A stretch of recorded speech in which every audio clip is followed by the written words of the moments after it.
গ্রহণ করবেন জামালপুর ৫ আসন থেকে নির্বাচিত মাননীয় সংসদ সদস্য জনাব শাহ মোহাম্মদ ওয়ারেস আলী মামুন। আপনার সময় ৬ মিনিট। Thank you.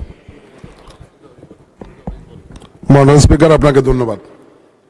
আলহামদুলিল্লাহ, আজকে দ্বিতীয় দিনের মতো কথা বলার সুযোগ পেয়েছি, এই জন্য আল্লাহর কাছে শুকরিয়া করছি। মহান জাতীয় সংসদে দাঁড়িয়ে আজকে কথা বলার সুযোগ পেয়েছি।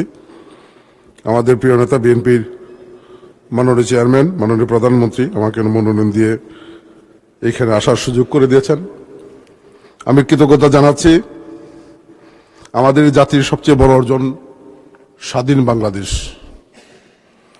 ২০০ বছরের ব্রিটিশ উপনিবেশের হাত থেকে মুক্তি, ২৫ বছরের পাক সরকারের বঞ্চনা থেকে মুক্তির এই জাতির একটি ঘোষণার মধ্য দিয়ে যে মুক্তি আমরা পেয়েছিলাম, সেই মহান স্বাধীনতার ঘোষণা যিনি দিয়েছিলেন, জাতির বীর সন্তান বীর মুক্তিযোদ্ধা জিয়াউর রহমানের আত্মার প্রতি শ্রদ্ধা নিবেদন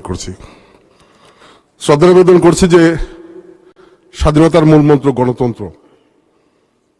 যে গণতন্ত্র স্বাধীনতা পরবর্তী সময়ে যতবার বিপন্ন হয়েছে, সেই বিপন্ন গণতন্ত্র পুনরুদ্ধারের সংগ্রামে দেশের ইতিহাসে যিনি সবচেয়ে বেশি সংগ্রাম করেছেন, যিনি এই সংগ্রাম করতে গিয়ে নিজের জীবনকে উৎসর্গ করেছেন, সেই অবিসংবাদিত আপসীর নেত্রী, ইতিহাসে যার নাম আজীবন স্বর্ণাক্ষরে লেখা থাকবে, মরহুম বেগম খালেদা জিয়া আত্মার প্রতি শ্রদ্ধা নিবেদন করছি।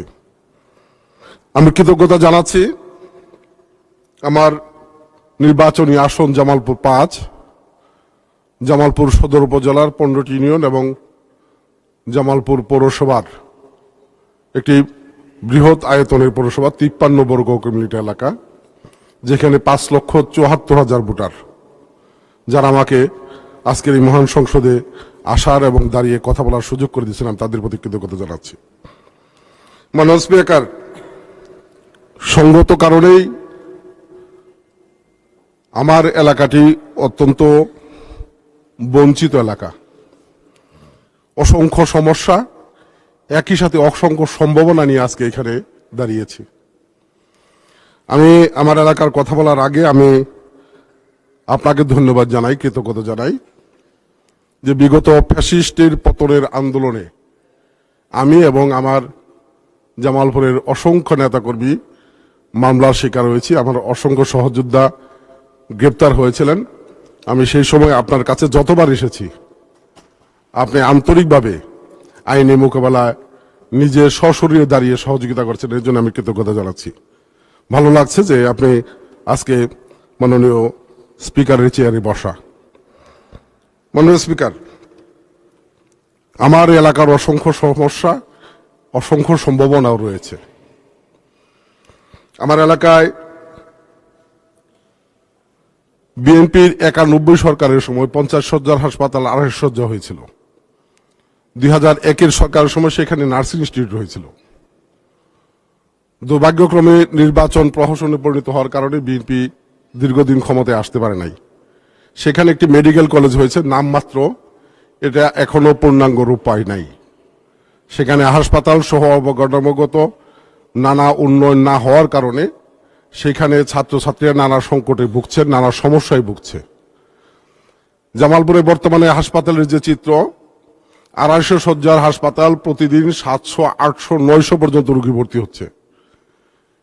এই সংকটটি নিরসন করার জন্য যত দ্রুত সম্ভব মেডিকেল কলেজকে পূর্ণাঙ্গ রূপ দেওয়ার উদ্যোগ গ্রহণ করা দরকার। আমি আপনার মাধ্যমে মাননীয় স্বাস্থ্যমন্ত্রী এবং আমাদের সম্মানিত প্রধানমন্ত্রীর দৃষ্টি আকর্ষণ করছি। আমার জামালপুরে প্রায় ৫০ থেকে ৬০,০০০ নারী যারা কাঁথা সেলাইয়ের সাথে সম্পৃক্ত, আমরা যেটাকে নকশিপল্লী বলি, একটি সম্ভাবনাময় শিল্প। যদি একটি নকশিপল্লী গড়া যায়, সেখানে আরো অসংখ্য নারীর নতুন নতুন কর্মসংস্থানের সুযোগ সৃষ্টি হবে, যেটি আমাদের মাননীয় প্রধানমন্ত্রী নির্বাচনের আগে একটি দৃঢ় অঙ্গীকার ব্যক্ত করেছিলেন নারীদের কর্মসংস্থানের ক্ষেত্রে। আমি মনে করি সেখানে একটি সম্ভাবনা রয়েছে। মাননীয় স্পিকার, এই বিষয়ে আমি মাননীয় প্রধানমন্ত্রীর দৃষ্টি আকর্ষণ করছি। আমার জামালপুরের সাথে ঢাকার, বিশেষ করে টাঙ্গাইল জামালপুর যদি সড়কটি 4 লেনে রূপান্তরিত করা যায়, জামালপুরে একটি ইজেড গড়ে উঠেছে, অর্থনৈতিক অঞ্চল গড়ে উঠেছে। সেখানে যোগাযোগ ব্যবস্থার অভাবে নতুন নতুন যারা উদ্যোক্তা তারা সেখানে শিল্প কারখানা গড়ছে না।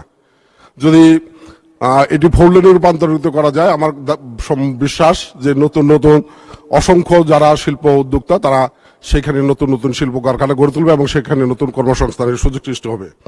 মাননীয় স্পিকার, আমি একটু আগেই অনুরোধ করে রাখি, আমার সময় সম্ভবত শেষ হয়ে যাচ্ছে, দয়া করে আমাকে 2-3 মিনিট সময় দিবেন।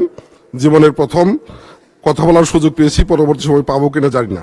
আরেকটি বিষয় আমি মাননীয় প্রধানমন্ত্রীর দৃষ্টি আকর্ষণ করি। আমি মনে করি যে এটি আমার সম্ভাবনা না, সমস্যা না, শুধু আজকে এখানে যারা জাতীয় সংসদে নির্বাচিত হয়েছেন প্রতিটি এলাকার নির্বাচিত মাননীয় সংসদ সদস্যদের এলাকার বড় সমস্যা, সম্ভাবনা হচ্ছে যে আমাদের যুব সমাজ, তরুণ সমাজ, আর সংখ্যা হচ্ছে যে মাদক এই যুব সমাজ, তরুণ সমাজকে ধ্বংসের দিকে নিয়ে যাচ্ছে। আজকে আমি মাননীয় সদস্য 2 মিনিট সময় বৃদ্ধি করা হলো। ধন্যবাদ। আমি পরিষ্কারভাবেই বলতে চাই যে বর্তমানের যে পুলিশ, সেই পুলিশ দিয়ে মাদক প্রতিরোধ করা সম্ভব না। সেইখানে মাদক প্রতিরোধের জন্য নতুন কোনো কার্যকরী পদক্ষেপ নেওয়া প্রয়োজন, এটা মাননীয় প্রধানমন্ত্রী এবং স্বরাষ্ট্রমন্ত্রীর দৃষ্টি আকর্ষণ করছি। মাননীয় স্পিকার, আমার আরো অসংখ্য সমস্যা আছে। আমি অনুরোধ করব মাননীয় প্রধানমন্ত্রীকে জামালপুরের একটি দৃষ্টি দেওয়ার জন্য। দীর্ঘ 30 বছর পরে আজকে জামালপুরের মানুষের একটি সম্ভাবনা দেখা দিয়েছে, তারা অনেক আগ্রহ নিয়ে আমাকে নির্বাচিত করেছে জামালপুর উন্নয়নে কাজ করার জন্য। প্রসঙ্গক্রমে এখানে দু একটি কথা না বললেই নয়।